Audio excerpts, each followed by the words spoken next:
is the meeting of the Town of Amherst Public Arts Commission. It's now being recorded to the cloud and will be uploaded to the YouTube channel.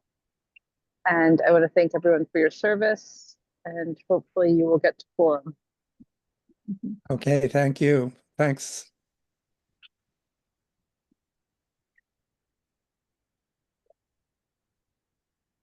Yeah, I mean, both Terry and Lori said they were able to Yeah.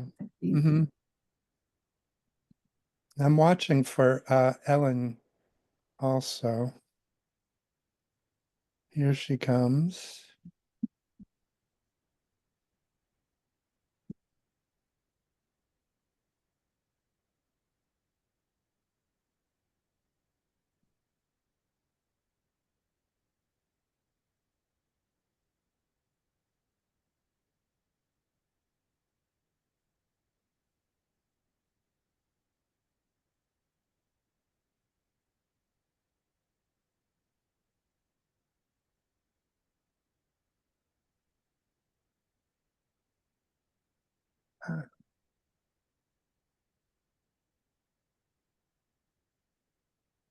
Well, hello, Ellen. Hello.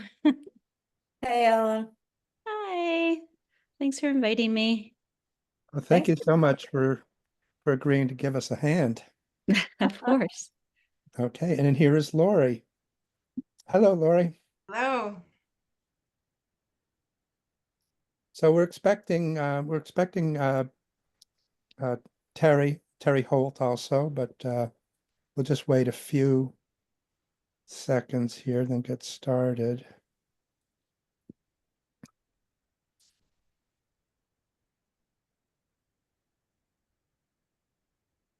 Any preliminary stuff you want to talk about while we wait for Terry? Let's see. I have a bunch of little things. Let's see if I can pick one out of those.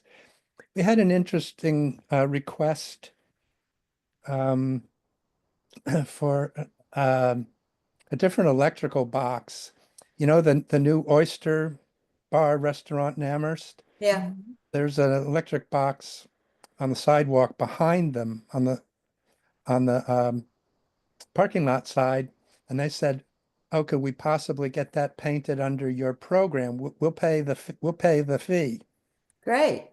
And so I said, let me think about it and get back to you, because there's some question about whether they even own that box. I don't think they do. Is that by the new Historical Society? No, no, this is on the Boltwood parking I know, lot. but the Historical Society's moving there. I don't. Yeah, it must be pretty close to it. That's right, because Right. I'm remembering now there's that building on the corner. Right, that's where we're That will be moving the to. historical. Okay. Yep. Anyhow, we'll sort that out. And also, I got a similar request in person up at the Cowles development in North Amherst.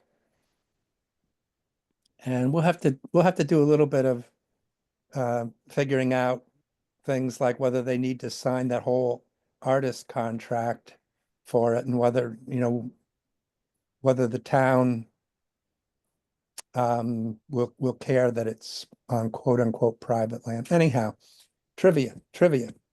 Tonight we're going to do interesting stuff.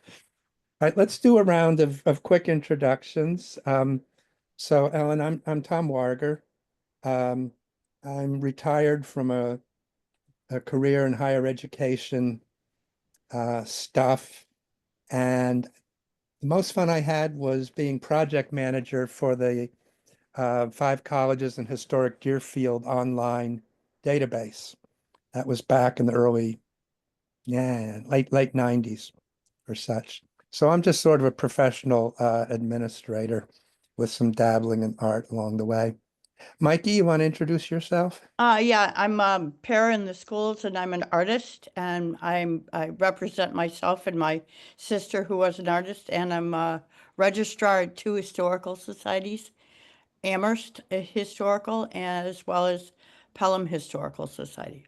He runs everything but public works in Amherst. Yeah.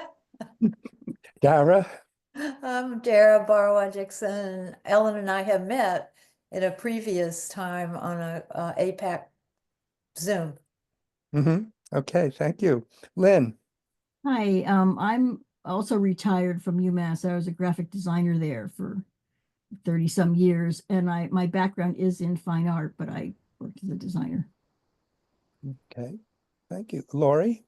Hi, I'm Lori, and I have done arts administration for many years. I ran a gallery in New York and did independent curating as well. And I'm currently doing something fairly unrelated. I'm the development marketing person at Jewish Family Service of Western Mass.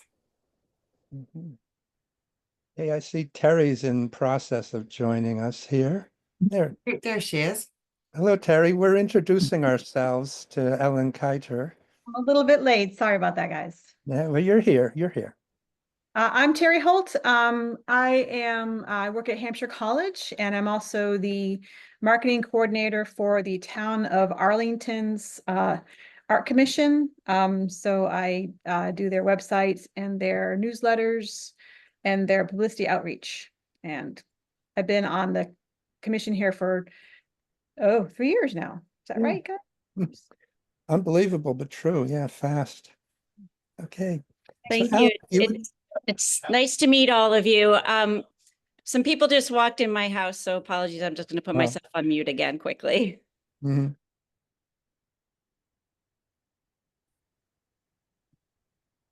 Okay, so Ellen, if you want to say a few words of introduction and if you've prepared some comments to start us off, that would be great. And then Sure. at some point in this, we can naturally transition into conversation. Okay. Oh, well, first of all, thank you so much for inviting me to your meeting today. I was a member of the Public Art Commission from 2016 to 2022, so very familiar, although it's all new faces now.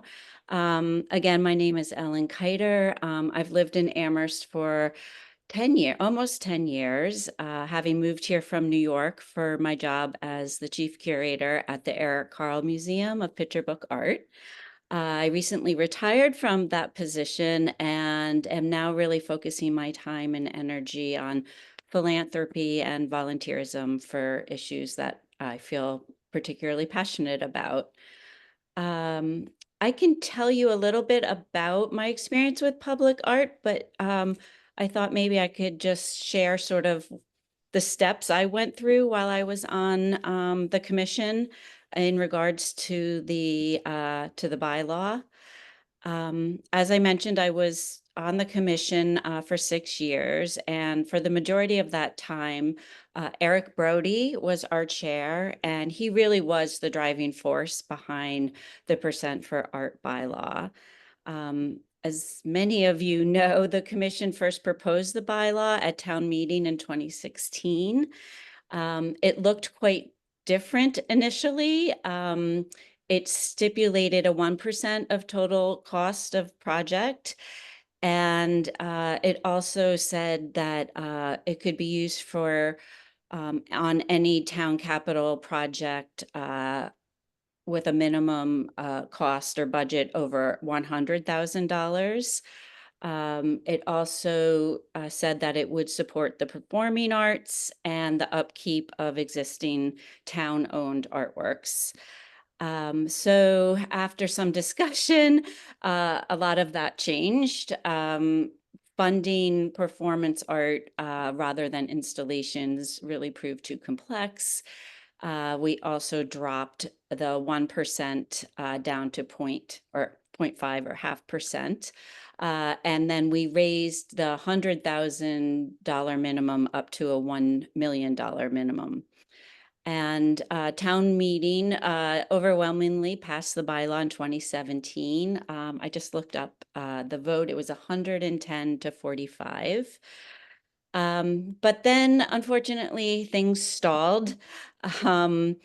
Most of it was because Amherst was changing its form of government from town meeting to town council over sort of the next 2 years after the bylaw passed. So that was holding things up. And then also there was a part of the bylaw that needed state approval before it could take effect. You probably know that Amherst is only the second community in Massachusetts to adopt a percent for art bylaw, the first being Cambridge. So over the course of 2018, the bylaw sort of made its way through the State House.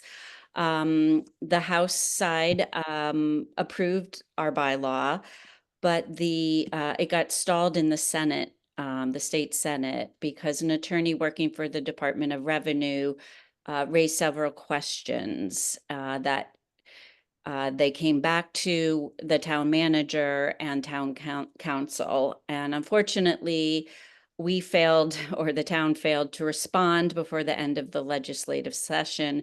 So the bylaw was once again in further limbo. Because of all of this and the change of government, the Public Art Commission had to sort of not start from scratch, but had to significantly rewrite the bylaw and work to have it passed yet again, but this time by town council rather than town meeting. So it was really, again, Eric's passion and his enthusiasm and dedication.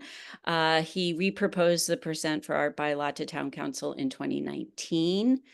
And then after that, town council voted to establish the percent for art bylaw ad hoc committee in order to revise and update the original 2017 bylaw passed by town meeting. And I went back, you can read the minutes from the ad hoc committee from their meetings on the town website. It was a good refresher for me to remember all the intricacies and discussions that took place, but it was really also just to answer the questions raised by the lawyer from the Department of Revenue to help clarify definitions, respond to questions by counselors. And then once that all got settled, it was presented to the CRC and the Finance Committee for approval. And eventually, amid the chaos of COVID, Town Council passed the bylaw in September of 2020. I went off the committee sort of soon, well, after that time. And so I'm not very clear what happened, but I did pull up the bylaws and saw that they were revised in August of 2023.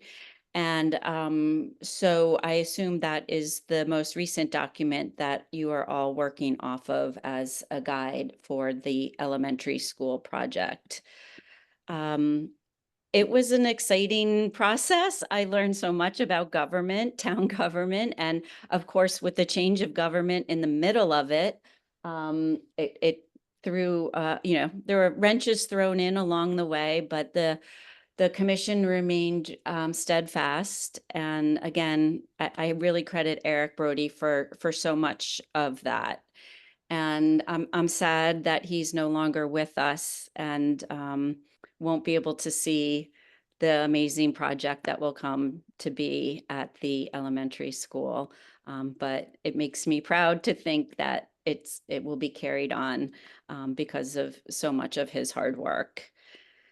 Do you have any questions? My memory, like pre-COVID, my memory is a little foggy, but I can answer any questions about that process in that time period if anybody has any. Ellen, I do have one question. Mhm.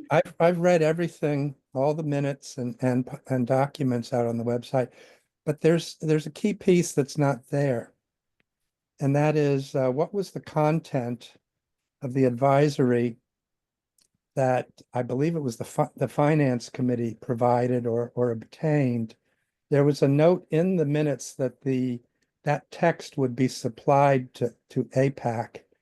but I don't see it anywhere. And the importance of it is that it seems to be at that point that a major element of the funding was changed. In other words, as of 2017, the money, the 0.5% was to form a fund, and that fund would survive the building project.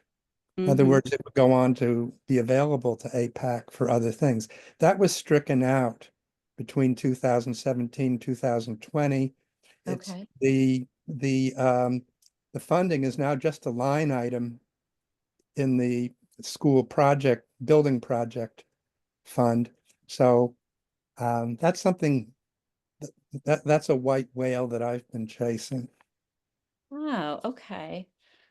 Because I don't know whether the town missed an opportunity to make a revision to the law that would have kept kept the intent that this would fund public art focused on the building project, but not exclusively dedicated to it.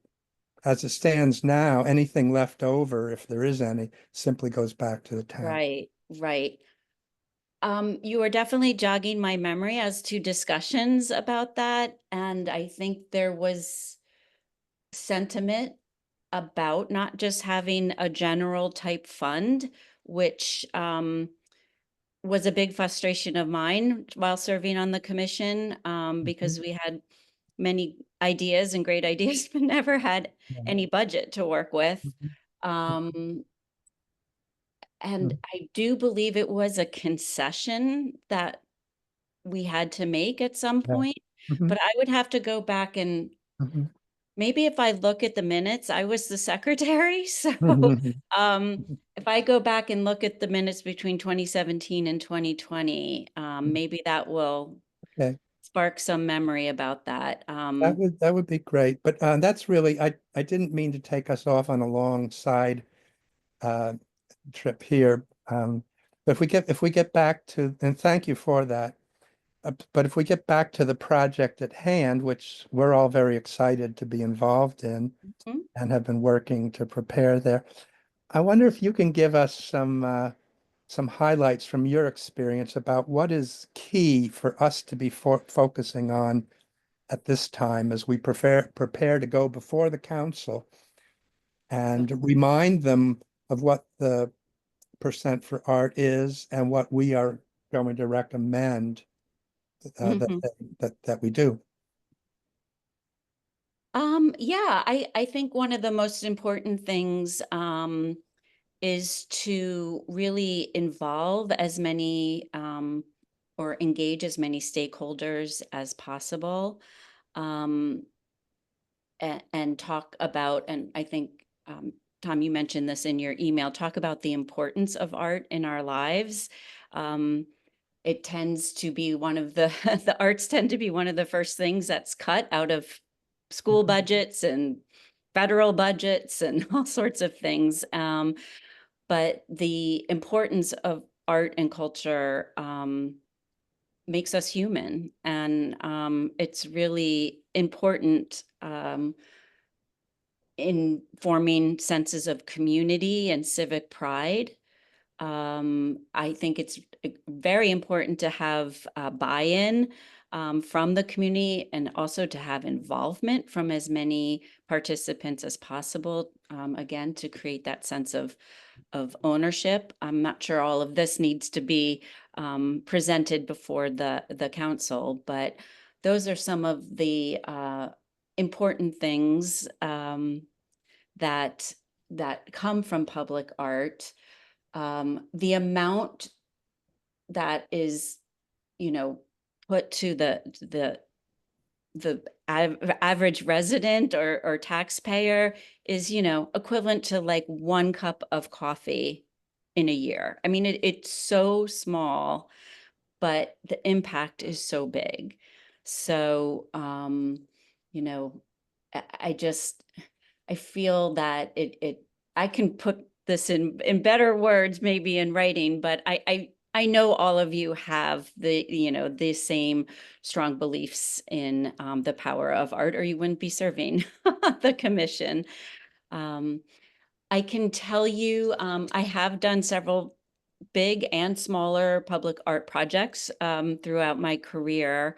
I wrote my master's thesis on public art, and in 2005, I served as a crew captain on Christo and Jean Claude's The Gates in Central Park. Probably many of you remember that. So that was a very large project. And then before I moved to Amherst for my job at the Carl, I was the director of exhibitions for 14 years at the Katona Museum of Art. And I curated numerous, sometimes quite complex site-specific projects in the sculpture garden, in the surrounding landscape, as well as in the town itself. One of those was in celebration of the museum's 50th anniversary.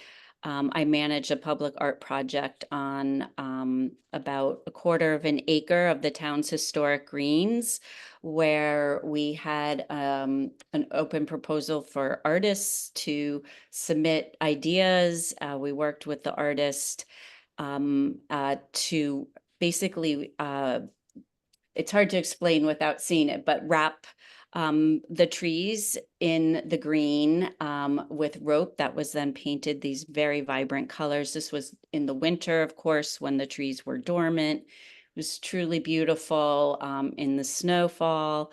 But it also required the participation of numerous volunteers to be managed, and Girl Scout groups, and high school students. We just had such a range of people working on the project.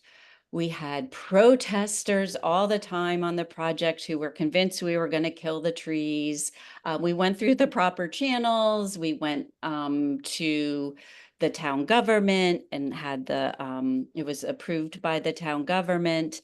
We worked with arborists to ensure that the trees would be well cared for and not damaged. We even got an article in the New York Times about about it. And so, but in the end, I have to say it really generated, a great sense of, as I said, civic pride, and people still talk about it and ask when we were going to wrap the trees again. Yes. I was laughing at what you said. Oh, okay. And then while I was at Katona, I also served on 3 juries for the MTA Arts for Transit Percent for Art program. So that was, again, reviewing proposals and awarding projects for specific Metro North train stations in Westchester County.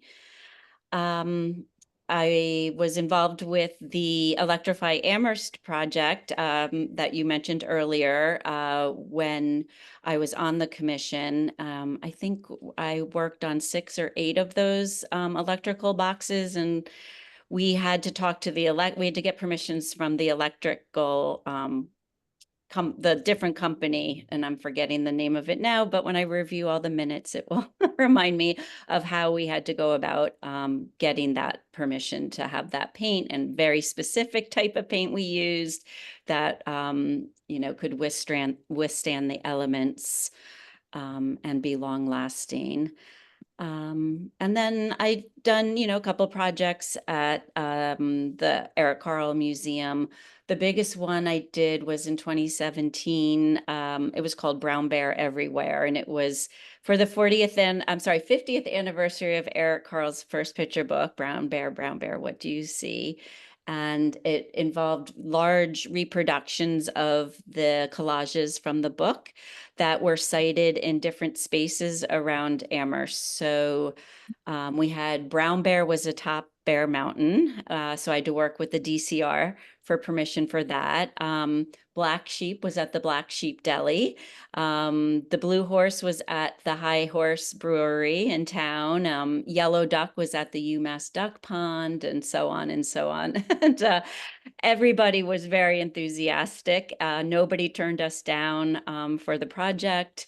And, I do think Amherst is very arts friendly and, happy to be a part of something that is a celebration and is joyful. So that's just very quick, some of my experiences. But yes, I have a Lynn. question.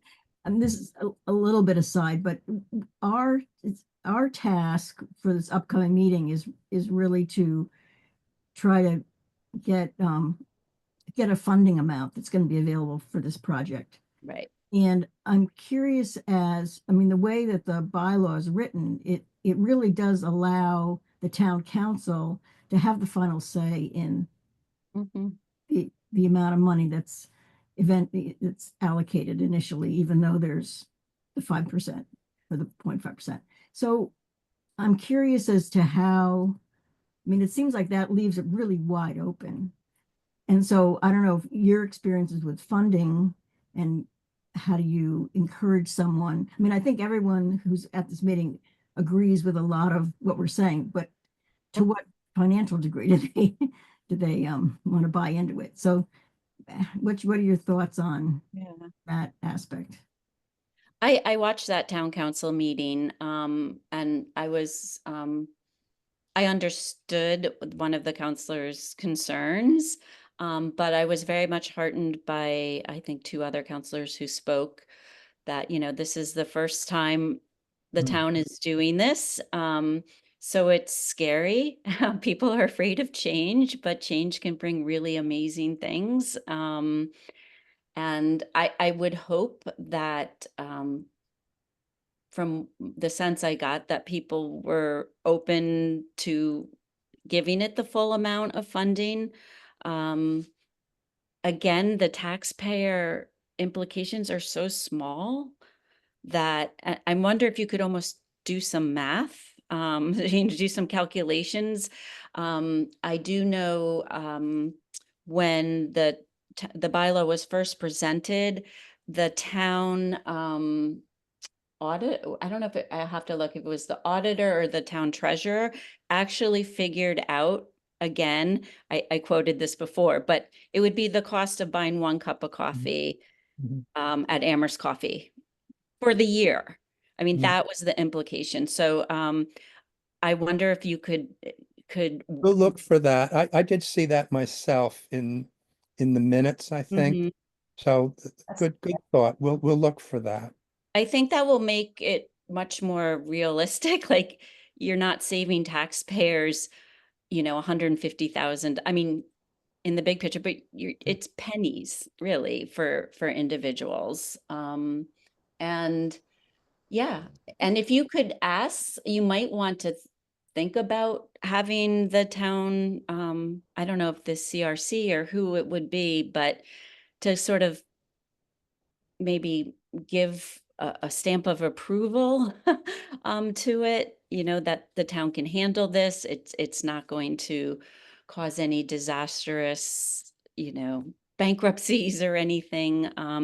Maybe the more people that are behind it, that are the ones that make decisions, may help sway the counselors. Have you had much sense from Paul Bockelman, where he sort of feels or falls on this At issue? at the meeting that you mentioned viewing, he led off with a memo to the council in which he recommended quote unquote no action, Okay. which uh, in effect says do not reduce. Right.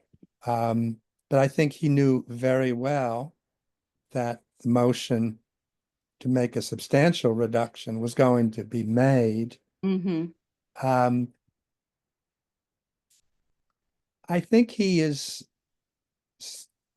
I think he's supportive. What the political realities are, I'm less sure, only because this school budget has been such a hot point. My worry is that the symbolic value of Mm-hmm. the amount spent might come to the fore. But as you said, I'm optimistic too, because nobody jumped on the bandwagon for the instantaneous reduction. And I've been going and encouraging my colleagues to be encouraged by the fact that several counselors, as you noted, Ellen, said, we'd like to know more. We'd like more information. We'd like to be able to think about this. And so that's what we've been focusing on. Darren? Well, I think that the question is hard for people to talk about real well because you have a number, 250,000, and you want to know, well, what would that buy you? And how would it be used? And how valuable is it to the town? And how much visibility does the town get because of that? And what kind of visibility would it get contrary to that if they lower it so much that its first time out symbolism is reduced to what sounds like a rejection as Mhm. much as a celebration? And I think that focusing on it is the celebration of the commitment that it is designed to provide to the town in its all of the things you said, Ellen, in the beginning about why art matters in a town, is I don't know how that question gets made into like how does the funding get talked about in a way that doesn't it's not just a matter of cut this, cut this, cut this.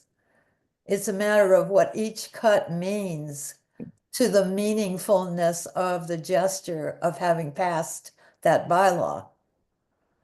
You know, so that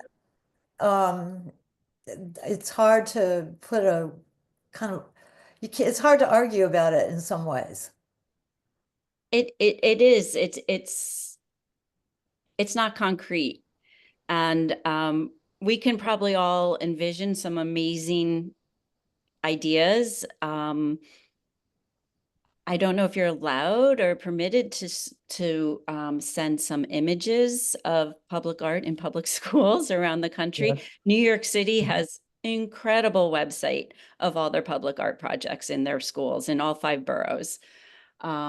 You know, maybe it's just too abstract for some counselors, and maybe with some really strong images or even impact statements from students and teachers, administrators, you know, maybe that would help open their mind, you know, give them some ideas, something to hold on to. Well, I what about the difference? But you know, how would we make it clear that at the difference between what you can do with X amount of money and X amount of, you know, other kind of money? And see, my feeling in general is that at $250,000, you can get plenty, not only a good piece of art and not only a good story that goes with that art, but also a really good press. yes, I Because think it so. would be the biggest thing that Amherst has done. And it's really, it's an incredible achievement that we're only the 2nd town in the entire state to have this, and how important it is that we set the precedent and are the trailblazers for this. I mean, we can learn a lot from Cambridge, of course. I also wonder if you stress the importance of generations. This Yeah. isn't, you know, this is a very difficult time, right? In the economy and everything being slashed, right? So it's a difficult time to bring this up, but this is something that will last for generations. So it's not just for the children today, it'll be for our grandchildren and their children. You know, if it's done right, it should really be a long lasting, permanent thing that the town can be proud of. But, and my other question is, like, is it feasible to, from your point of view and experience, to do a competition for something like this? Yep. And what does that look like? I think a competition would be the most democratic. Usually it's an RFP, so a request for proposals. You could do that on a national or international scale. And it would be wonderful to have maybe several rounds of jurors so that you're involving as many people. So Right. a group of jurors for the first round to narrow it down to X number of artists and projects, and then bring in different jurors for the next round, and so on and so forth, so that you could have counselors on that, you obviously principals, teachers, administrators, residents, again, thinking about that sense of ownership and pride over this. I think publicity will be very important in the project. Yeah. A great press releases, images. I'm not so concerned that it be a super big name artist. I don't even Oh. think a big name artist would do it for 250. So, Oh, yeah. it'd be nice if it's a local person, but I don't, again, feel that is that urgent, because you want the best product, you want the best art, and the one that's going to speak the most to who we are in Amherst. So Do you think that limiting it to, say, New England or Massachusetts would be effective too? it could be. I'd want to think about that a little bit. Yeah. That might appease some people, like, who don't want, I don't know, an artist from California coming in and Yeah. doing something. Well, and I don't either. I think it's good for the ownership of the work to be able to say it's from something closer to home in mhm. some way, because there's so much talent around anyway. There certainly is. And if it's a competition with rounds of juries, that's gonna, what it's gonna do is make people talk about it a lot Mm-hmm. and have opinions. And that's what art should do. And even in the process, it would be pretty exciting to see what kind of things it could bring out in the idea of ownership. So I guess I lean towards like trying to make a case that if you keep the amount at a high level, like the bylaw Mm-hmm. presented itself to believe was the right amount, you're not ensuring, but you're definitely putting in place the things that it'll take to make it into a really big deal. Yeah, And I it could needs look. to be a big deal. Oh, Lori. Sorry. Yeah, I had a question in terms of if there was a vision of how this would be implemented. So there was something in the bylaw about a separate committee that would take care of the jury process, and that would have professionals, from the arts and representative from the town, someone from the school involved in the jury process. But in terms of actually running the whole project, I did present to this commission some information from someone I know who manages public art projects, and her percentage that she charges is usually 10%, or it's an hourly fee, which she doesn't recommend. But I'm just thinking about all the work that will go into from the time the money is allocated to finish, so putting out the RFP, all the different pieces that are involved and managing the project. I don't see our commission taking that on, but I wonder how that was envisioned.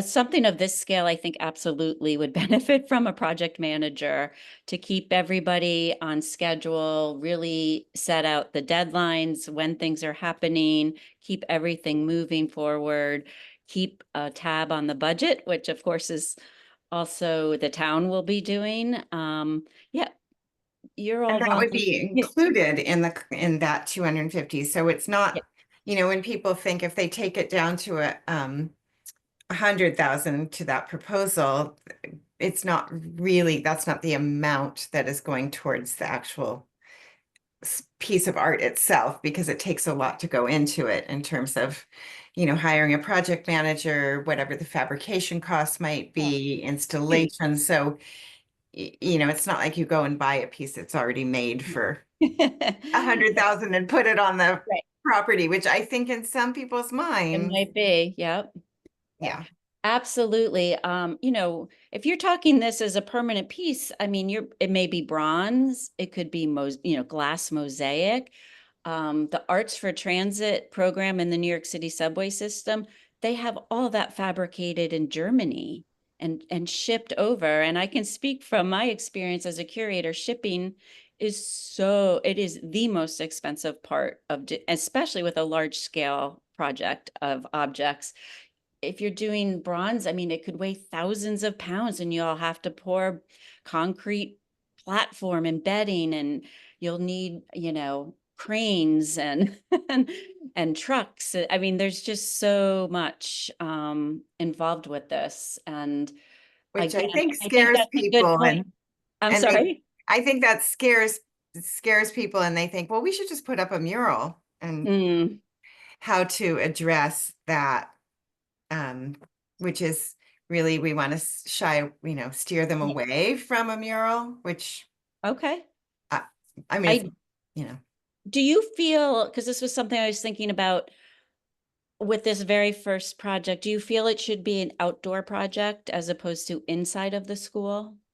We have talked about that because who goes into the elementary school? I've not set foot in Fort River since my son graduated, and that was 20 some years ago. Now there are a few other, well, I go to vote there and such, but I won't necessarily see something that is a mural in the cafeteria or the library. So I think we have been a bit inclined, although not explicitly decided, that something outside would be our preference. That is my feeling too. Especially with the security now at schools, Yeah. nobody can just walk in and say, Mhm. "Oh, I want to come look at the art." Yeah. It's some stranger off the street. They're not going to let that person in. And if this is, taxpayer money and everything, I was feeling it should probably be an outdoor piece Yeah. that is accessible. There's issues of people going on school grounds too, but I do think it doesn't have to be right up on the build. I mean, there's so many things to to figure out. But Mhm. Mikey, did you have your hand raised? Oh, sorry. I did again. No. I did watch a video though, of one of the videos that was shared. At the bottom of it, it talked about this 6-year-old child walking through New York. It's a video about him and about the artwork. And it's really interesting. It's really cool. Aw. I'll forward that, And everybody. There Lori? were two things that came up, I think that Tom had, I don't know if you shared with everyone, but from one of the counselors, one was the idea of using the money instead for to give to art teachers at the school to use for their projects with students. And would that qualify? Because people are worried about the school budget. And so rather than have the money go towards what commissioned work of art, that money could be given to the art school teachers. And that may come up at the meeting. I'm not sure how, I mean, to me, that doesn't fit, but in terms of whether that would be allowed, that was one. And another one was, let's see, the other proposal was if it were outdoors, if it could go across the street on property that was not on the school, but very visible to the school and adjacent. To me, I think that is town-owned property, the East Common. So I do think that's a very viable location. There's some magnificent trees there. I'm on the Amherst Public Shade Tree Committee, so I would want to see those preserved and not dug up. But a creative person could certainly work around that. I would have to read the bylaw again as it's written, but I don't believe there's a provision for? Well, actually, there is that it There needs is. to be on that property. However, uh, I I would feel inclined for us to pursue um, getting permission to stretch that rule because, as you said, Ellen, the town common is town property. If the work is clearly connected to the school across the street, thematically, et cetera, that would be good. The other thing, the other problem we're facing is that the school property is really not visible from East Street. I tested that again just the other day, and you get a little view in at each of the two entranceways that are there, but you can't really see because there's houses and trees between East Street and the school property. So I, my own thought would be to keep that option alive. I also think that it might help boost support for the project if if it were clearly going to be visible to all those thousands of people who drive past it every day. Absolutely. And I believe there are plans to develop the abandoned East Street School as community housing or apartments. So it could, I mean, it could really create a very interesting section of town. Yeah. Mhm.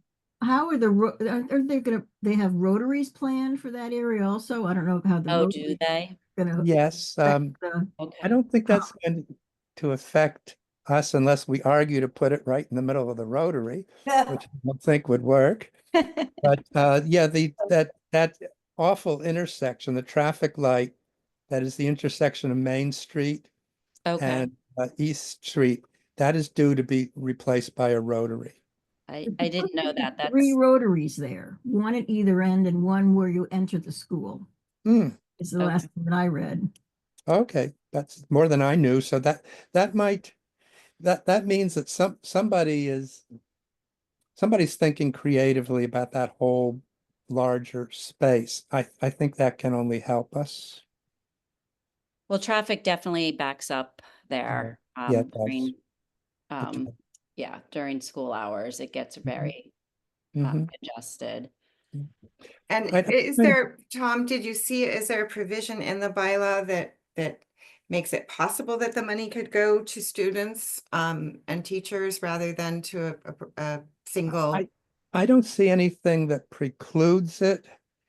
As I remember the comment at the meeting you and I attended, Lori, I remember it as being, couldn't you save some of the money and make that available? So I didn't hear a request to do a complete replacement, I but think you might at the meeting. yeah, we could. Well, one of the plans I have for this week is to go to Fort River and to go to Wildwood with my ID out and ready to show, go right to the office, and then take some photographs in there. Because when I was in the high school for a town meeting, I don't know, last spring, man, there was art everywhere, everywhere. And so my thought is, we don't have to take this rare capital money to enable students and teachers to do murals, to do sculpture. They're doing it already. I think you're going to get pushback though from all the funding that's being pulled back from the schools right Yeah. now, and Yeah. that their budgets are being slashed. And so Mhm. this is money that could go. I don't agree with this, but I'm just Yeah, no, sharing that I there's all understand. these cuts happening, and this is money that could actually be used Mhm. for arts in the schools with Mhm. students, and that would be a really important use for the money, given how many people in the town are very upset about the budgets being slashed for schools. I think that's an argument. I think that it really veers away from the intent of the percent for art and Mhm. something lasting for generations.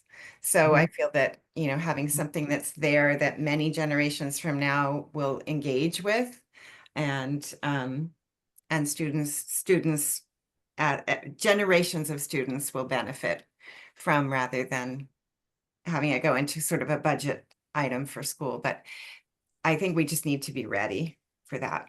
So, Y- and, I think, go oh, ahead. No, Ellen, go oh, I ahead. was gonna say, you know, you could build it into the RFP too, that the artist, you know, this isn't plop art. This isn't some artist coming in and putting something down. Like the artist we could require the artist has to be really engaged with the students who are already making art.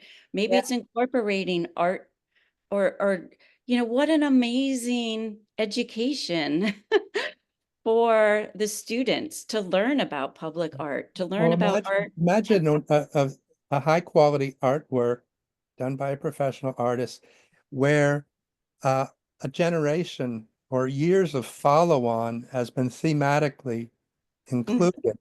Mm-hmm. So for example, I could imagine a sculpture placed outside and funding, directions, design ideas left so that many more sculptures could be built in that line and placed around the property because they're beautiful landscaping is planned for it. Mm-hmm. And there'd be many places where you could insert insert sculpture. So again, just trying to follow on the thought that maybe there is, as you suggest, Alan, a middle ground. I do think that the documentation there, we could build in to the budget of how the money's used, that there's documentation and interaction, so that it's also that maybe there's an interactive website that students can use to learn about the sculpture and learn about art as part of education. That I Right. think people will love to hear that. That's And I think, exactly yeah, right. the transparency and the engagement. Yeah, I think that's a great idea, actually. Um, Because it wasn't either or ever. You can build in something really beautiful. Yeah. the students can voice their opinions on the projects too. They can take votes and you Well, know. and like you said, you have jury, levels of jury work, and that can include everybody Mm-hmm. some way or another. So it's terrific. But how are we going to get this all written down and ready to present? Well, I think we're going to need to anticipate certain questions as we've discussed here. Okay. We will have a certain limited amount of time to make a presentation, I think. Then we'll have to go wherever the conversation wants to go with the counselors. And in some cases, we're just going to have to give an IOU to Mhm. say that, you know, we like or accept a certain idea, such as, you know, and to give assurance on things like, you know, wide participation. And then we just have to follow up.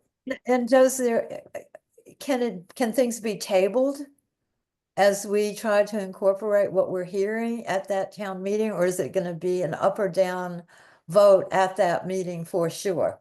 They may vote unless a counselor proposes that they postpone the vote. It's up to the counselors. I think there is a motion on the table that is already there to reduce it to 100,000, and that Right. is up for vote. Then I think they want to hear from us, and then I think they will vote on that. And I would think that they would then vote or postpone to vote on what amount they want to approve. I think there's some urgency to go ahead and get this vote done.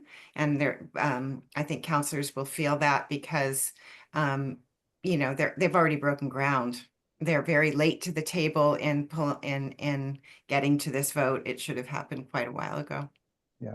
One thing that I was encouraged about regarding the Jones Library was the same counselor who had expressed concern about that actually changed their mind in the Okay. meeting and voted for the project.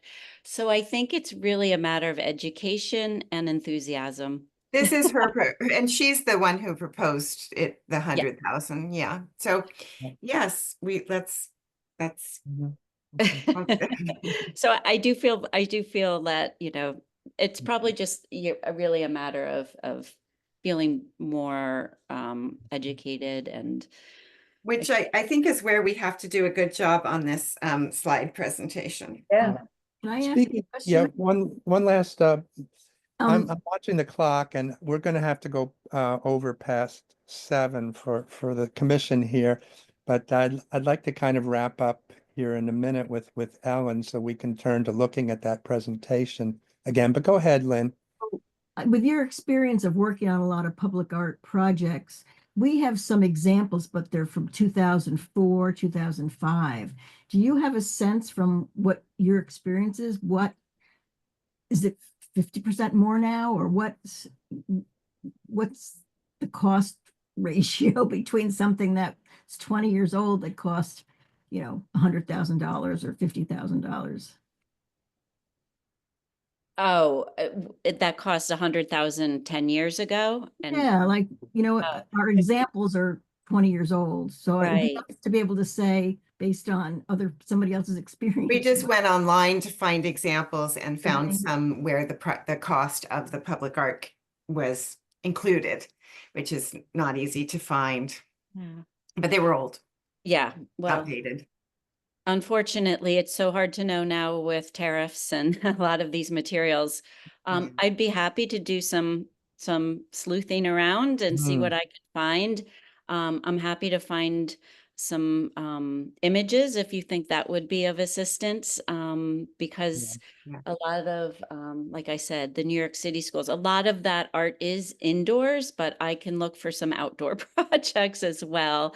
I Yeah, know we did get, public parks are a great place to Mhm. look to for some Yeah. really creative art installations. We do have, Ellen, we do have quite a bit of that research Oh, okay. done, including the New York City database. I spent a couple of days walking around in that online. But I think we are still left with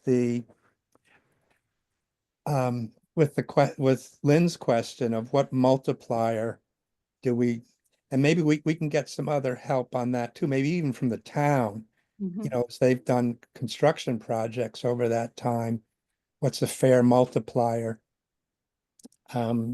Just cost of living, sort of cost of things multiplier, but anything you can find that you think is really outstanding, as in either an image or a project, we'd love to see that. Sure. I'd be happy to do that. And the presentation is the 19th, The is that? 19th, Okay. yeah, Would and you, are you planning, I guess you'll all be there in person or no? basically, yeah. Okay. Mhm. I we're might having- not go. Okay, We're having another meeting before the 19th. well, we'll need to, I think. Okay. Yeah, and we'll need to have our materials submitted a few days in advance because of the public meeting laws, but we're used to that. But yeah, I'm hoping, Ellen, to get, and I'm going to ask the chair of the town council this week to agree to allow us to present as a panel That's nice. before the council. And we've been blocking out different parts of our presentation that each of us has specialized in. But I think the intellectual caliber of the people you see on screen here is what we want the council to see and hear. Yes. And I think that's really one of the strongest things we have going. And I think at that meeting too, I heard a receptivity to looking at the whole picture and not just the cost element. But having said that, my biggest fear is that the question sort of hanging over the group, and some counselor might just get impatient and call at some point is, hey, what can we get for 30,000? What can we get for 100,000? What's the difference? Things of that kind. That's what I would hope we could keep ourselves out of, doing a horse trading kind of negotiation there. I guess that's why I was thinking that presenting it as a idea that it would have be a competition. Mhm. Because you limit things, you can make a budget that is set when you make a competition. You can say X for this and X for that and X for that. You don't have to ask what it's gonna be, Mhm. you know? And I feel like there's so much precedent for, I don't know, I would call this a small to medium size for a small town project. But it seems really, really big in the context of what's ever been done here before.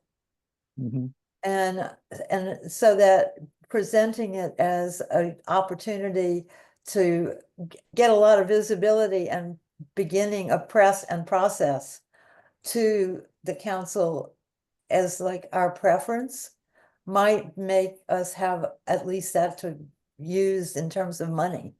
Because you show what each amount of, if you take 250 and you divide it up between like 10% for a consultant managing project, 10%, and you can come closer to making a real budget. I don't know any other way to do that, really. I think talking to other people who do present for art will be very helpful in helping Yeah. you form a budget. Yeah. Because when you don't, I mean, it's amorphous. You don't know what material, or if you have to fly an artist in and put them up in a hotel for, Right. it's just too early to know. So, that. But you know what the end game is, hopefully 250,000, and you work backwards from that. So, but I would hope they would not say, well, what could you get for X amount? Because it's impossible to say, because Right. you just don't know. We get traffic light boxes painted for 500. Mhm. Okay. Well, thank you so much. I'm very excited. I'm really glad you. you're working on this project, and I'm happy to assist in any way or do research or Okay, wow. read over any documents. I'm all for this. So Thank you. You've been very encouraging so to much. us. Very okay, helpful. Thank you so Okay. much yes, for of being with us. course. And reach out if you need anything. Thank you. Okay, good luck. Thank you. Thanks. Bye. Dara, was that your connection that brought Alan to us? Yes. Not directly. I asked the head of the Carl Museum Well, thank you. who she knew who might be consultant or possible managers and know people like that. Well, And that's great. Thank you. That was very helpful. yeah, she's good and she's really articulate. And she also had the history having been on this commission. So that was really wonderful. Thank you. Mhm. Yeah. Oh, you're welcome. Okay, so I am looking for, let's see, here we go, I think. Okay, so this is, I believe is Lynn's, come on. Yeah, that's the one that's got the changes, so. Yeah, go up to the top here.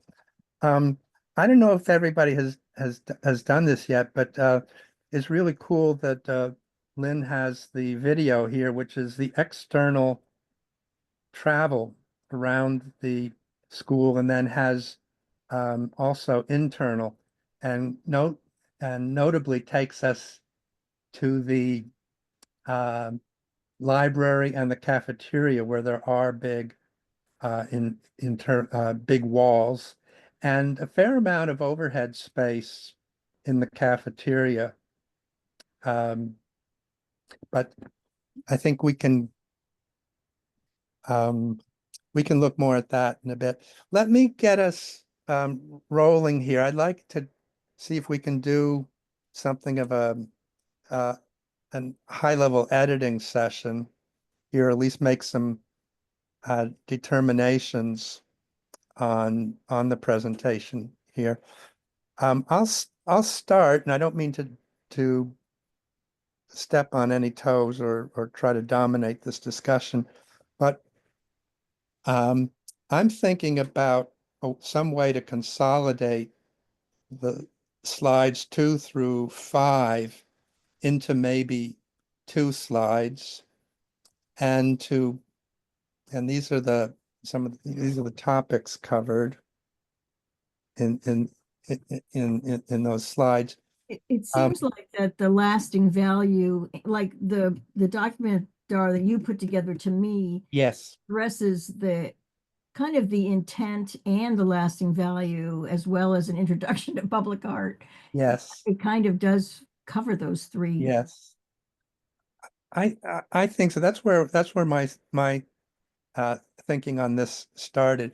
So I could imagine that that Dara reads or performs what she wrote, and we could have on screen, something other than, Dara. We don't need to put that text on the PowerPoint slides. I don't think. No, I also don't think that that particular piece of art is the right one to start Right. with. Yeah. Yeah. It's got too many associations and connotations Yeah. that it's not even abstract enough. I think I've looked at Lynn's draft this way, that the illustrations help us with envisioning a graphical design for this. The Yeah. content of each of those, I think we can make what we want as we narrow down on it. But yeah, I agree with that entirely. So how would you, the one that says introduction on it, that has, I pulled a quote, the slide 3. Can we see that enlarged in the middle? Okay, I got it. So this one, I grabbed this quote from the Americans for the Arts, and I thought it was kind of a nice condensed one, but you could put this in the background for Dara to do the more detailed, Mm-hmm. and maybe you don't even need an overview. Maybe, Yeah. I don't know. And see, like that sculpture is better for the first image because it's suggestive and interesting, but it's not so narrow as that first image. Yeah, better yet, we could even use the sculpture that's in Kendrick Park, which looks, Yeah, about that size and everything and Yeah. quality. So Okay. the reason that I picked this one was because it talks about connect artists with community, and to me this was showing People in there. Yeah, that's good. that's what I liked about that one. I like that one. I think that's a good one. Yeah, and I might suggest we don't use the Kendrick Park one because I think there might have been some controversy about how that was created. Oh, And okay. so that, you don't want to bring that up in No. this particular instance. I don't remember what it was, but I thought it was one of those things where somebody wanted to put up a sculpture and they didn't go through the, formal channels. Okay. Yeah. I think you're So I wouldn't use correct. that. Yeah. And it was supposed to be temporary. Yeah. So I lost the picture here for a second, but go ahead. There we go. If we kept an overview and switched the picture, could we use the picture that's on number 4? If we're gonna get rid of that slide. Could that image be used on slide number 2? I like that one. I just don't like the first one. Okay. Yeah. I like that one though. Anything that's more abstract is better. Okay, I can replace that.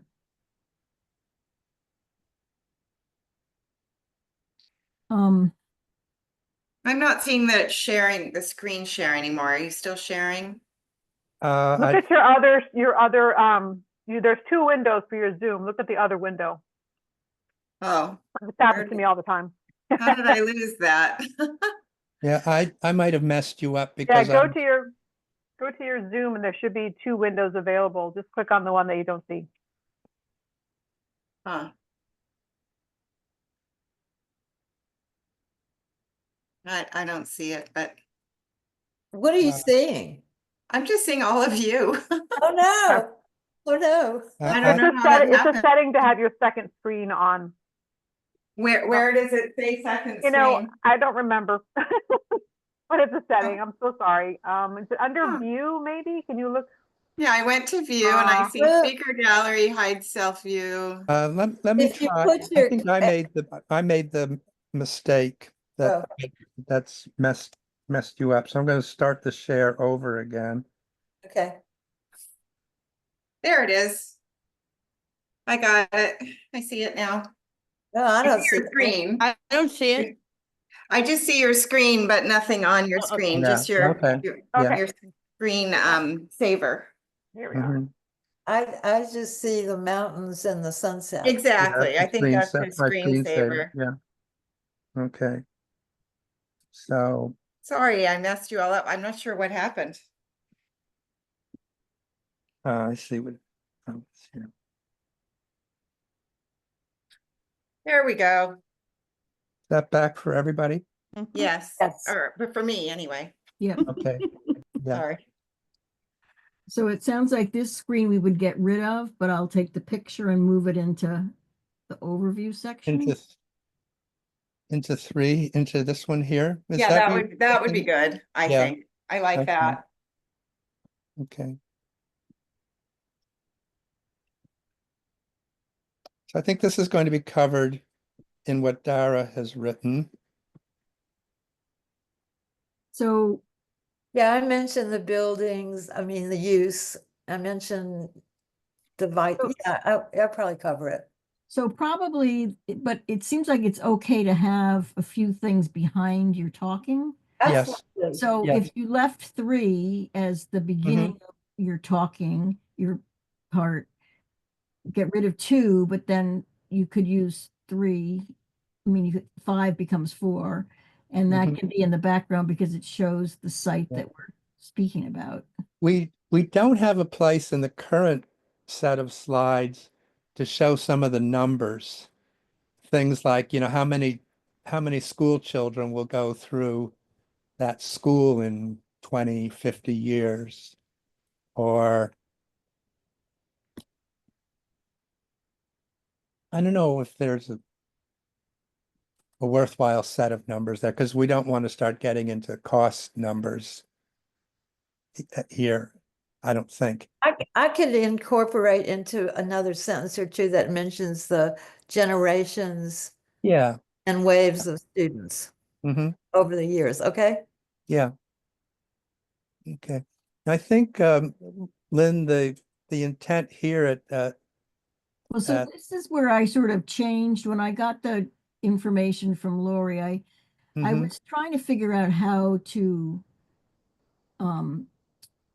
express the different parts between interior. So I had this as interior selection, exterior, and I Mhm. thought maybe it's better just to talk about options. And in here, what I would talk about in this section is that the school is designed so that the front half is public, and the Mhm. second half can be kind of locked down is where the classroom part happens.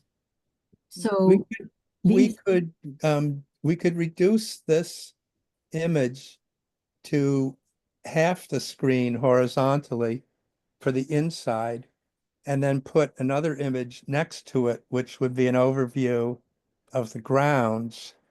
And the point could be, we could make the speaking point that we've looked at inside and outside placement options. But don't we want to emphasize the outside? Yeah, we could, Maybe we ought to emphasize instead of so many options, because there's so many.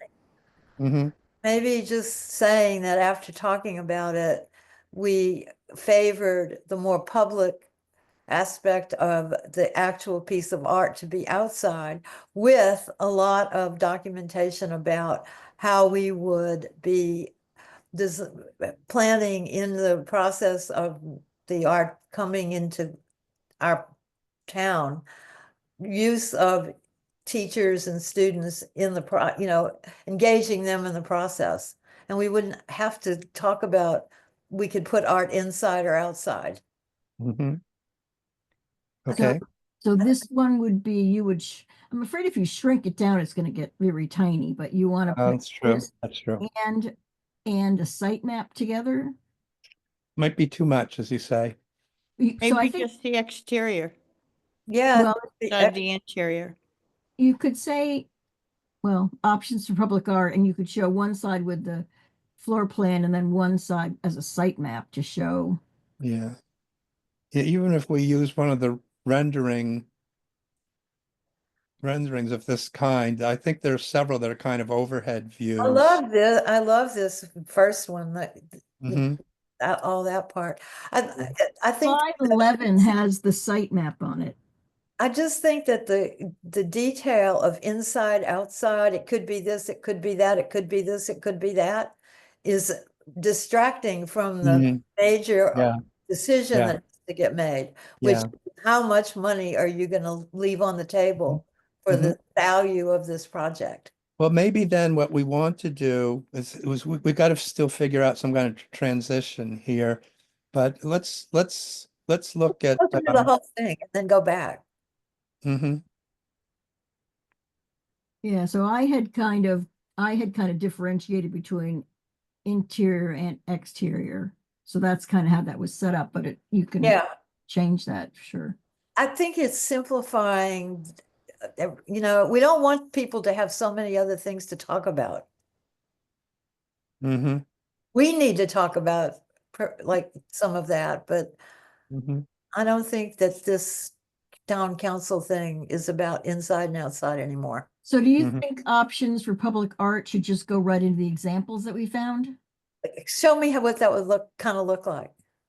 So we wouldn't really need to, so this is the artist renderings for interior. I don't know that you even need that then. We don't need that. So here's, We don't need that. so this one is, the one on the right is the one that's the example. It does have a budget, but it's I don't think that one's a real hard one to tell even what's going on. Yeah, and this isn't the color, the image on the left under wall murals, that's not even the same project, is it? no, it's two examples of two Yeah, projects. two examples. But I don't think we need to give them examples like this. We need to give them a big picture. So,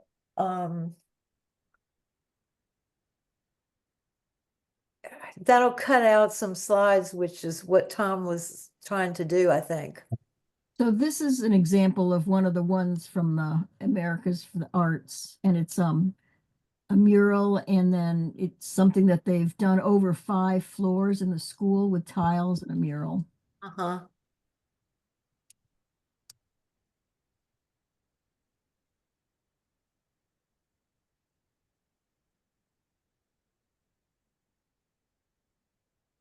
So, yeah, I don't think we need to show them too many.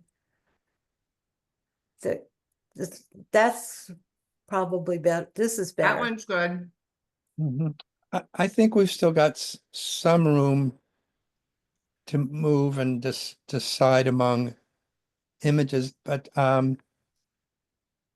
I think it will be expected that we give them some examples with costs sitting next to them. That's the hardest part of all this, because it'd be too easy for them to say, "Oh, we like that," and it Yeah. only costs 100,000. Yeah, I think it's dangerous to give them ideas that. But I think the alternative is that they may say, "Well, you didn't get to some of the key aspects of this." And I know from Paul Bockelman's, Paul Bockelman really hopes that we'll come out with a number and pictures and information to support it, which is not what we're doing. If you go back to the slide 8, Mhm. if that slide, if the picture on the left was removed completely and that was enlarged, that's actually a really cool project. It's got it's Hey, got look. it's a huge, it's like 112 feet by 11 feet, and it's Yeah. so if that was made much larger, so you could actually see, it's a Yeah. corridor. That is $150,000 in 2008. So take the wall mural with this person leaning against the door off. Yeah, and just make that an example. One's a close That's good. and one's, because that's really pretty neat.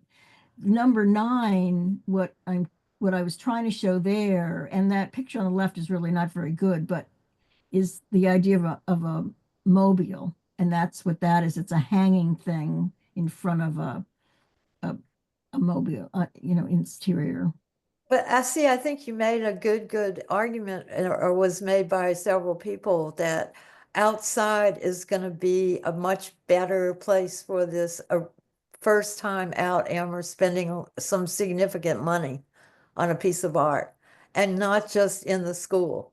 So the mobile doesn't work, and some of Well, the interior so- stuff doesn't work.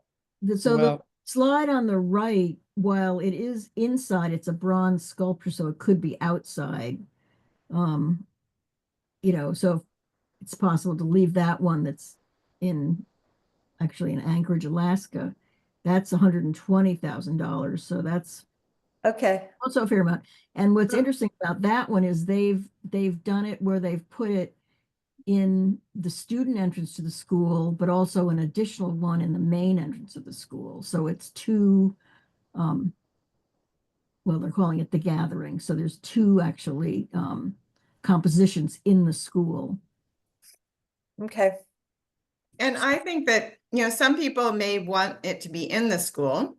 But I don't know that we need to make any of those decisions. It's really about showing examples so they can get an idea of, well, this cost $122,000 in 2004. So that's why we want to advocate for the full 250. And then once the money is allocated, we will, make these determinations about What where. are so when they see 2004, they're going to go, that's 20 years ago. So what does that translate into now? Yeah, That's what I was. that's the multiplier I was Yeah. talking about before. We have to come up with a number that people are going to, again, it's not science, but No, but it's they can't gotta be have to do reasonable. math every time they look at it. Yeah. Mhm. Well, I mean, the other thing is there is a couple articles about pricing art, and it's so dependent on what it's made out of. Yeah. And who makes it, and how much money is Absolutely. designated for it to be made. Well, I mean- think the point we want to make is take a look at this. It's a specific work of art in a specific place, et cetera, et cetera, et cetera. And in a specific year, here's what it cost. If they were to do it over again, it would cost, this amount. What about if we asked Ellen in her offer to provide some more recent stuff to give us a couple of examples that are like 2020, 2025, And do you think that would be too much trouble? If we can get it, it would be golden, but having spent hours and hours combing the web looking for the pictures, they're hard to come by, the really recent stuff. Well, could we just like write her a note tonight Yeah. and tomorrow and Yeah. just say, in case we were really trying to Yeah. find some up-to-date numbers? Yes, Yeah, I think so.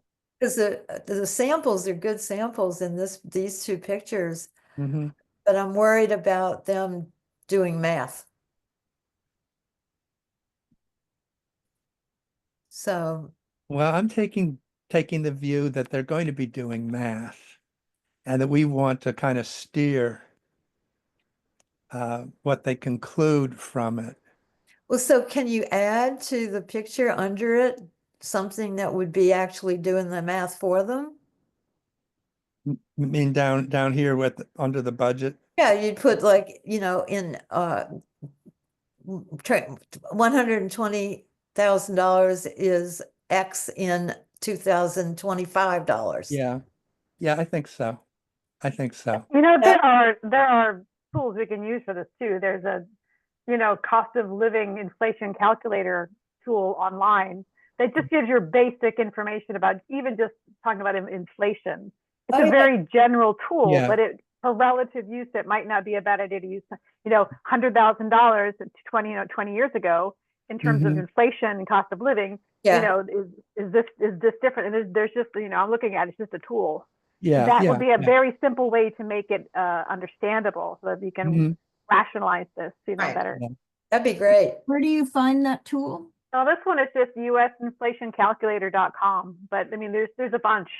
Yeah. You know, you'll find it with the IRS, I think, has one. There's a couple, and it has latest U.S. inflation data, so you can, you know, could just Okay. you could just start with, you could even just It's a place start to start.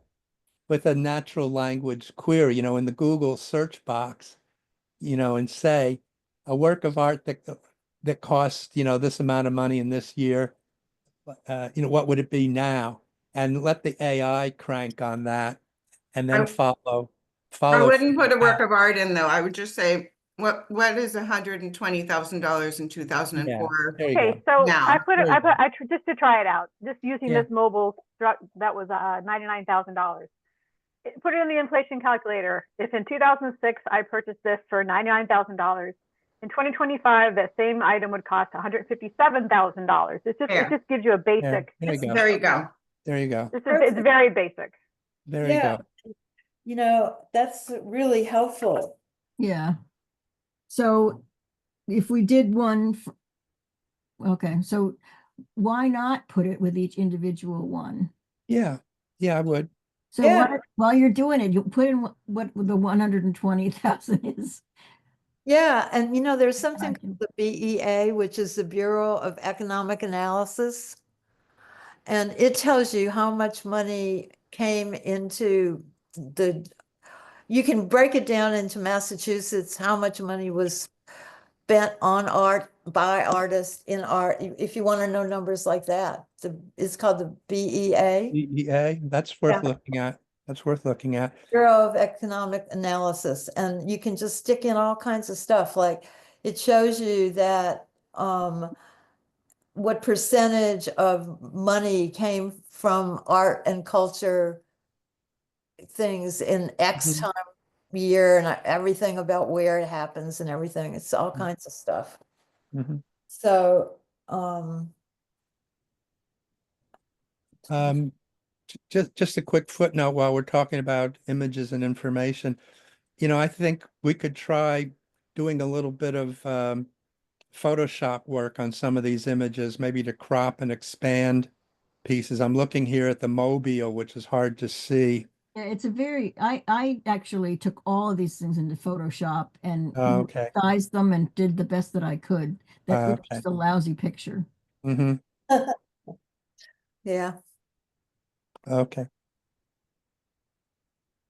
So maybe we, I have another one. Well, in the first version, there was another mobile that was actually blown glass with all these vegetables, fruits and vegetables. I don't have any information on it, but that's a better picture than this one. Hmm. If we wanted to show an example of a mobile, so we would be showing like something on the wall, a mobile, and a sculpture. It's 3, and then we've got the one outside piece.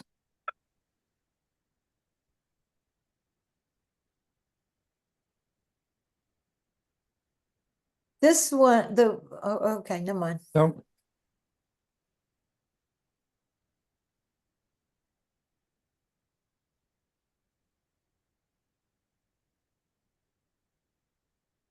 So do you want to get rid of slide 10 and not have that example at all?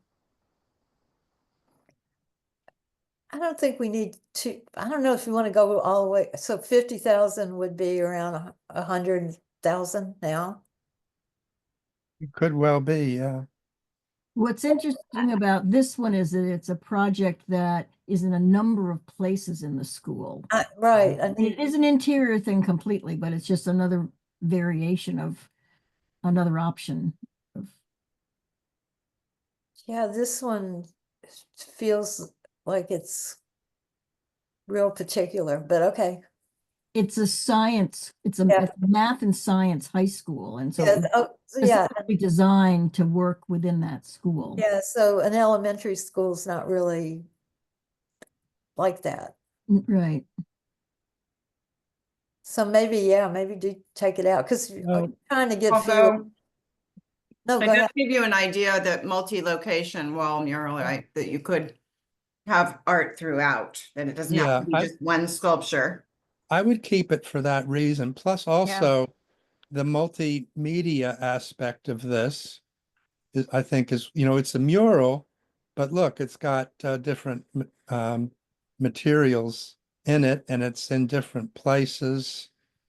So I think we can kind of distract attention from, okay, this is science-based for a science school. We can say, So, don't focus on that piece of it. yeah, but I mean, the fact that you could design something specifically for a school, for a population. Yeah, idea. yeah.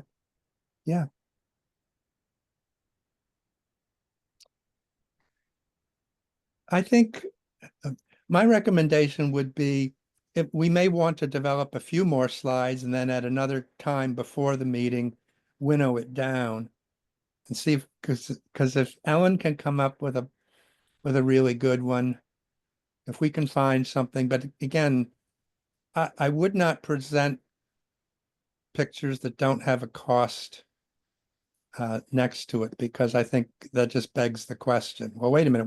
We like that one. How much did that cost? You've got numbers for the others. You can have Mhm. a few though, if we have something we like. Yeah.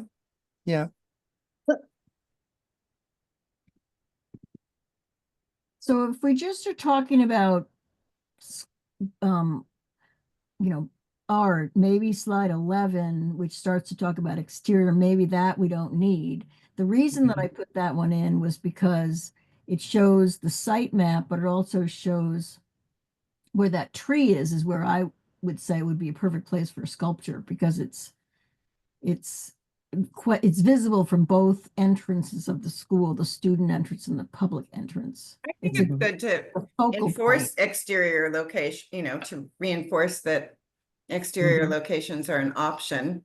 And this could also be a time to talk about the space across the street. Yeah. So I would leave it in. Okay. Yeah. Yeah, we should remember, I think this is implicit in what you're saying, Lori, is that what shows on the slide does not limit what other related facts or thoughts we want to speak over it. So Right.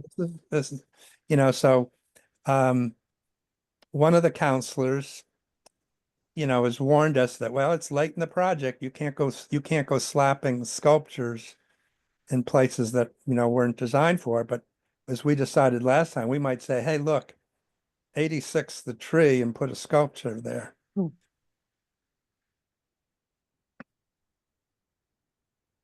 When you ask for a site-specific piece of art, you show them the site.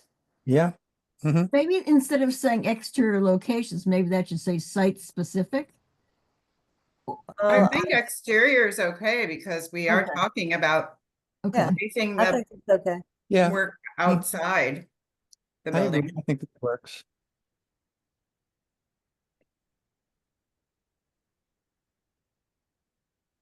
So what's next? Well, so Lynn has heard some suggestions, and I'm going to guess, Lynn, that you can take a crack at another draft based on what you've heard Yeah. uh, th- So keep this going. evening. We keep going through Yeah, 12. so slide 13, Lori, I think that was the one you were telling me to get rid of. I just put a I question. did. So that one we'll get rid of. Okay, And, or replace it with something that Mhm. you know, that Ellen might find. So, and what's 14? So 14 is, this is sort of what Lori's suggestion was this is the breakdown based on percentages from, I'm not sure what publication it came out of, but Okay, so we're actually putting up on the wall 250 versus 100, right? For the people. We to have look- to do the numbers for 250. instead Yeah, of, we should do it for 250, not for 100. I okay, agree. Yeah. Agreed. Yeah, we Um, shouldn't If even. we're gonna do 100, it should be suggest- a whole other slide, so that Right. all this is just about 250. yeah, so I think that the idea here This was looks there's like two it's bullet points. 100. It's So the- 100. Here, I think is there's two bullet points. One is the project scope, like what's the case for $250,000 versus 100, and then the second part of the conversation is what does that look like when you break it down? And But so then it says 100. breaking it down should, well, the example was that I was given was for 100. We So need that's- 250. I can change that to 250. well, what I think, about like, just doing it making by this- yeah. percentage? Well, I mean, this is not helpful to our argument to me. Well, the I one, think we should just promote the 250, not do the 100 at all, because this gives them an option. okay, so just eliminate the first bullet and just talk about the cost breakdown at Of $250,000. 250. So when you look at all the subcategories, do we want to include all of those? Yes. Yes. Okay, So I'm still confused. So cost breakdown 100,000 No. no, it'll be No, up to okay. 250, to 250, and the numbers underneath are all going to change. right? To 250. Okay, The breakdown of 250. And actually, I mean, the consultant art fee, that I took off. I think you should put it as 10% and not 5%. So you're gonna have to play around with those numbers. I can work on that with you. Okay, what I was trying to figure out was there's no really artist's fee unless No, it gets paid as a fabrication. No, the artist gets, basically you have the two, if it were 100, but we'll change it to 250. The 250 is allocated for the project. That total amount goes towards the project. If we hire a consultant, they would make potentially 10%, charge us 10%, and all the rest would go to the artist, and the artist would pay for the fabrication, pay for the installation, pay for the insurance. Mhm. They would be paying for all these different things. So we're not paying for that, but we could have in our RFP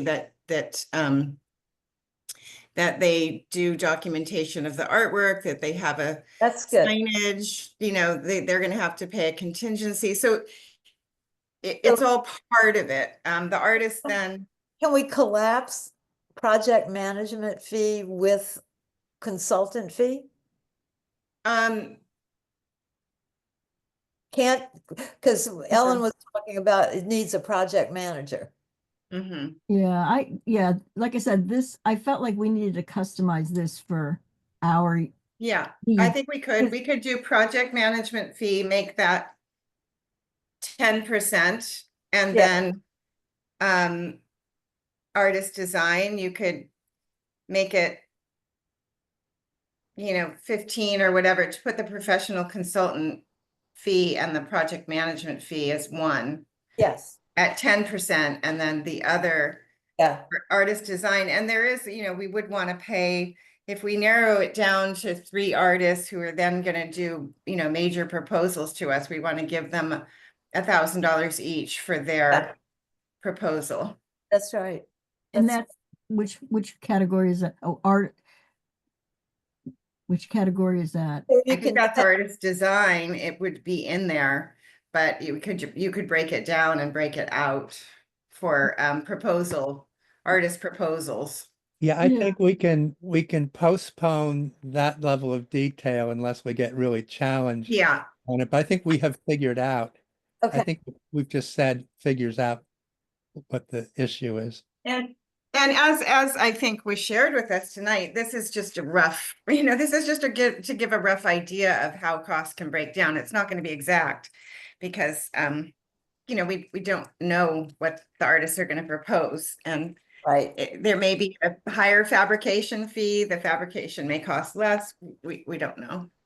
Yeah, if we look back at, as I have, at some of the public art projects that were done, 15, 20 years ago in Amherst, the contract with the artist does a good job at the budget level of breaking all of these things Oh, out. good. Yeah. But I Okay. think, because I think that helps decide which artist, because if somebody says, oh, I can do it for this amount, it doesn't, Well, if you have a competition, you say how much they're gonna get. right. So they don't choose how much, they have to. No, work but they get to, their they get budget. to choose,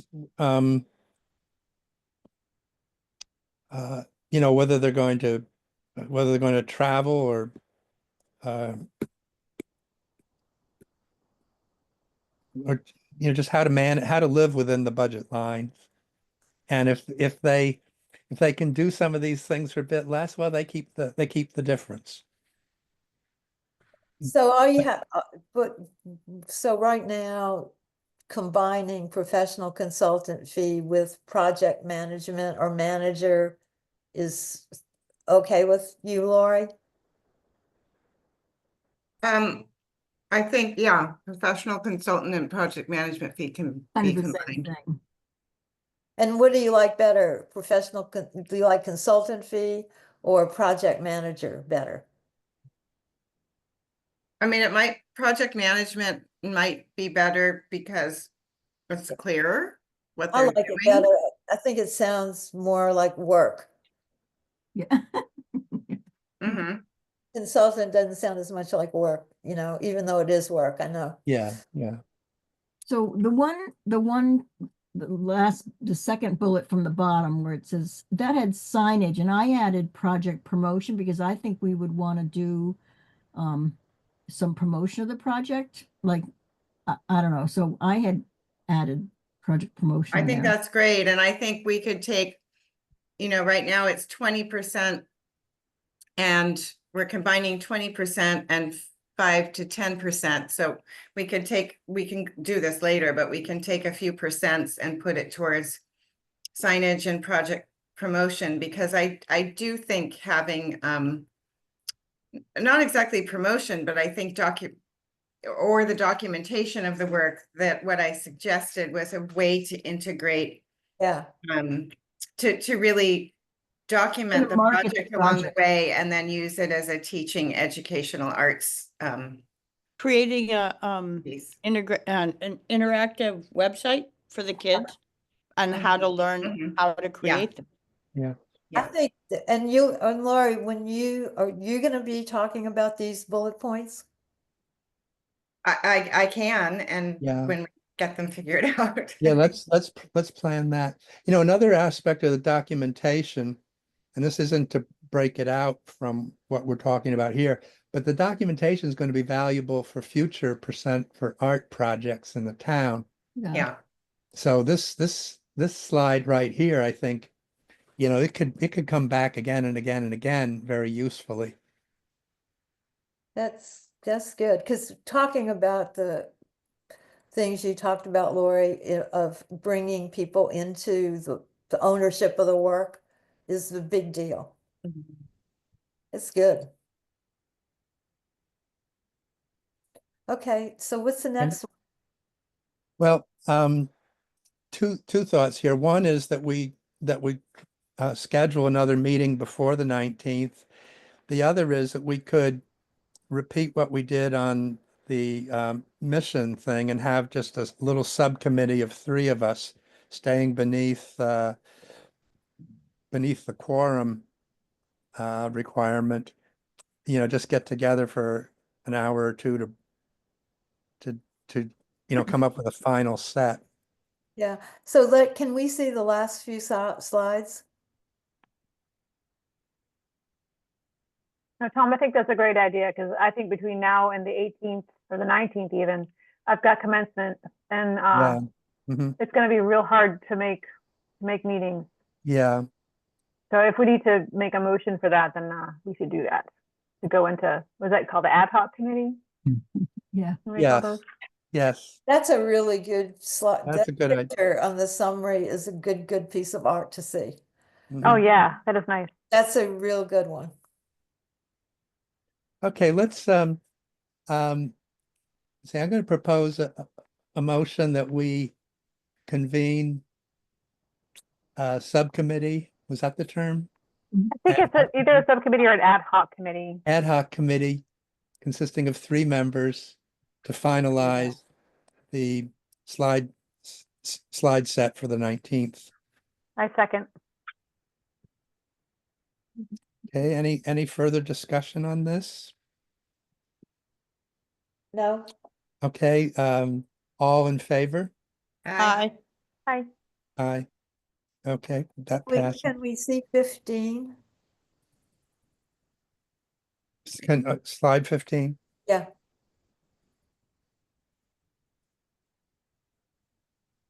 Because it's a summary, right? In a way. Well, I think this is like, it's almost like the next steps or what's the process. I think maybe adding, well, it talks about putting committee together. You know, maybe we don't need this. I don't know. I don't think we need it because the bylaw is very specific. Once we've got the money issue resolved, it's specific, it has specific requirements. Yeah. And importantly, it puts the process, the next steps, in our court.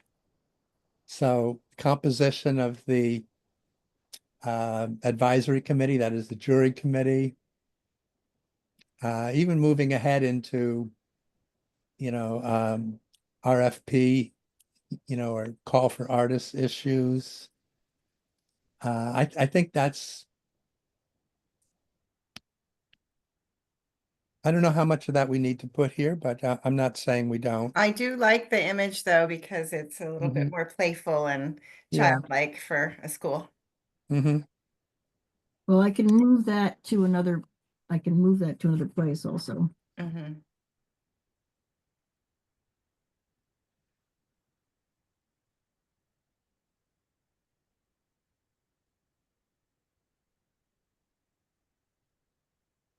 Well, I will volunteer to talk about the slides that have to do with the examples. Okay, good. And so then we have Lori, you're good for the process piece? Mhm. Project The and budget. project, the budget. Mhm. Okay, and Dara, can we twist your arm for the opening broadside? Oh, yeah, I said I would do that, and that's Okay. why I sent Alright. y'all a draft for Mhm. you to read and to add, tell me what to add or take out. Oh, or- I think I didn't see that. And there's also slide number 4 it needs to be filled out. I think that, well, Dara, we should figure out what, if you want to pick some bullet points out of your thing to put in these places, like, I think we said we would get rid of, well, I don't know, I think I might have thought we were getting rid of that one. Yeah. But I if think you, when we there's sit talking down, points that you want to put in, we'll put them in there. when we Was sit that, down, you're going to talk about the legacy there, right? The generations and the legacy, and is that where that was going to go with the lasting value? So, No, we had talked about that. well, let's look at it this way. Let's all send back to Dara any thoughts we have, revisions, additions to the text that she proposed. I Could sent you you all a copy. could you resend that I'll to resend us? it. Because I didn't see it. Yeah, I'll resend it. Great. But let's then at a sit-down working session, let's work with Dara to see what might be as kind of B-roll in video terms, running while she's talking. What might be on 2 or 3 slides there. Just a suggestion. Yeah, I think you need to have something visual. Yeah, Yeah. they need to go together, yeah. Yeah. Mm-hmm. So that pacing. Yeah, Yeah. and if you want to take that one out, you could use that picture because it's abstract enough. Picture To number go 4. with I it. was gonna move that to the overview. And I made a note to fold in a new sentence or two about the generations and waves of people and stuff like that. Okay, good. So I'll, if it's okay with you all, I'll try to write a draft tomorrow, adding some things from listening tonight. Mm-hmm. And I'll send it to you all directly. Everybody, Could okay? you, Okay, could good. you include what might be bullet points that could go on slides? I'll see if I can figure out bullet points. I've never been very good on them, but I'll try. I will. Yeah, Dara, I would think you might want to think primarily about images, and so that we don't want the old-fashioned PowerPoint where we just got a list of bulleted things that distract, because we want something that's kind of absorbing for the audience but not distracting. So I think that's a good idea, Tom. I don't think we need bullet points for what I'm gonna do. Yeah, yeah. It might be a chance to show some more Yeah, we'll get some pictures. images, just images. Yeah. Okay. So, okay.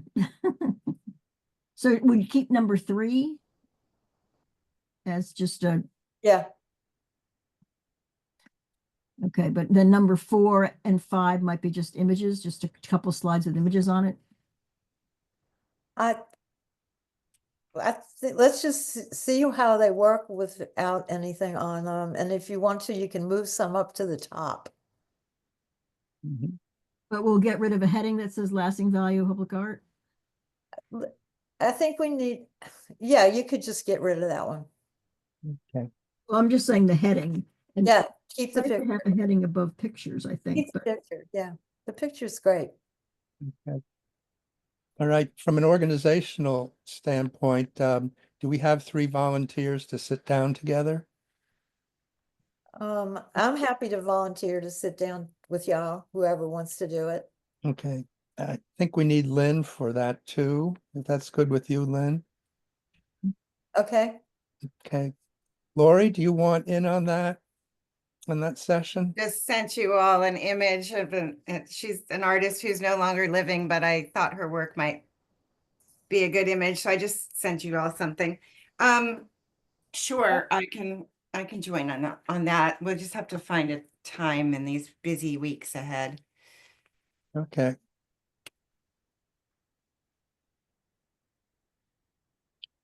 All right, I'll work on trying to find a time for the 3 of you. Would we meet on Zoom?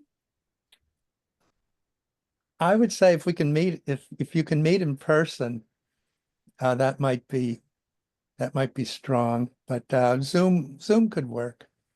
what about the 12th? I have to pull a calendar up, so. I'm actually in New York, so I would have to meet on Zoom if we do it on the 12th. If you want me there, you can also meet without me. Well, when are you available, Lori? I could meet on Zoom on the 12th or the 13th. I'm in New York, but I could meet in person anytime. I mean, I have some different meetings here and there, but I could meet this week. I could meet next So week what in is your- person. I'll be back on Wednesday, the 14th, 15th, 16th, but we start to get close to the Yeah, 19th. the 15th is too late to do this. Yeah, I mean, I could meet Wednesday, Thursday, Friday this week. Okay, I can't meet Thursday Wednesday, or Friday. Thursday, Friday. I could meet Wednesday. I can do Wednesday this week at any time until like 4 o'clock. Okay, me too. Okay, I can't do the 8th. I can do Friday anytime at all, anytime. And you couldn't do Friday, Lynn, right? I can't do the 8th. I could do the 7th or, well, or the 14th. Well, let's do the 7th. Sounds good to me. What time and where? I mean, in some ways on Zoom, we can share a screen, which is kind of nice, but I'm happy to do Zoom. I think we can do it with Zoom. what do you think, Lynn? So pretty much I would share the screen and just make the changes while Yeah. the whole thing. Yeah. Right. Okay. Is that okay? I don't, yeah, so does anyone have a Zoom? My Zoom is limited to 40 minutes. I don't have a Zoom I've license. got a long-term Zoom. Okay. Great. So what time? That's up to y'all. I have to be done by 4 o'clock. So do you I'm want to open. in the I mean, I'll be working that day, but I'll just take the time away from work. It's fine. So is afternoon better for you or morning? It doesn't matter. I don't have any meetings scheduled. Well, how about 1 o'clock? Sure. Great. So you want me to make a Zoom for you all Yeah, that would be great. for the 7th at 1 o'clock, right? Mm-hmm. And it's to go to Lori, Lynn, Tom? Well, that would make it 4, and then we get into having to publish an agenda, et cetera, et cetera. Okay, so are you okay, Tom, just getting a Oh, report? yeah. on this? Yep, definitely. Okay, And then when can we all meet again so that we go Yeah. over the 14th, Yeah. Yeah. Mhm. what time on the 14th? you say, I mean, this would be with the whole group, right? yeah. Do I we mean, have to then it's go 6 through o'clock. town meeting to schedule it? Yeah. We do.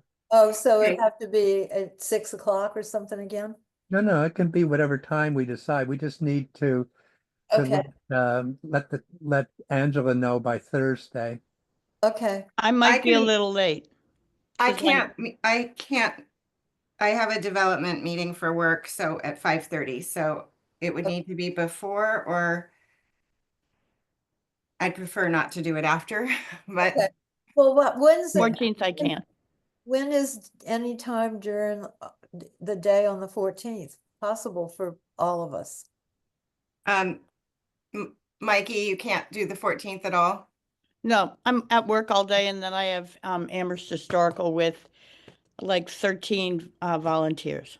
Okay. I could do the 14th in the evening for a little while. And that's the last date I'll be available until Yeah. after commencement, yeah. When do you have commencement? The 17th. Yeah, I have a son on the 16th. On the 18th, I And- fall down, go boom. Mhm. My son's got two. He's got a graduation on 16th and the 18th. Yeah, What about the 8th? Like really just boom, Right boom, boom? after, yeah. That's, That's too soon. I that's have, it, yeah. I'm Okay. busy that whole day. I can't do anything on the 8th. Okay. I I'm can't away either. on the 8th and I could do the 9th. I can't do the 9th. Nope. Okay. Maybe Tom, you need to do a poll for us. Yeah, I will. Or you could, so the Wednesday didn't work for me after 5:30. Did it work for others? I can't remember. No. No, it didn't work for you. And Thursday, the 15th? Did we say that's getting too late? I can do that. The 15th, I'm not available at all. Neither am I. Or the 16th or the 17th or the Yeah. 18th. After the 14th, I got nothing. Right. So the 12th? I think I can do the 12th. Is that on Tuesday? A Monday. Monday? So it's next Monday. Yeah. I Yeah. think I can do the 12th. I can try. Okay. Do that. The I 12th, can try. I'm in New York, so if earlier would, I don't know. It's hard for me, but You could do it Yeah. without me. I don't get out of work till 4, so I can't do anything between 8 and 4. I could do Okay. it 5 and after, you know. Maybe if we did 5 on Monday, the 12th, then I'll do my best to get there. That's okay with me. Sounds like do it'll that. work. You're going to be at the previous meeting, so you will have really known what's Exactly. So, on. yeah, exactly. So 5 o'clock on the 12th? Yep. I That think should it's meet better an than hour. Tom sending a doodle because I think Yeah. we're all here and Yeah, that's good. It That's just has good. to be registered with the town like right away since it's next week. Yes, that's right. Yep, I'll get this in tomorrow morning. Great. thank you, Tom. Okay, Okay, thanks, everybody. thank you all. Thank you all Thanks for all your- your work, everyone, really. Mhm. Thanks. Okay, are we ready to adjourn? We're ready to adjourn. I'd like to We'll- make a motion to adjourn. I I second. Okay, we'll vote. Hands up. Yep. Oh, Okay, thank you, everybody. bye. Thank Thanks, you. everyone. Bye-bye.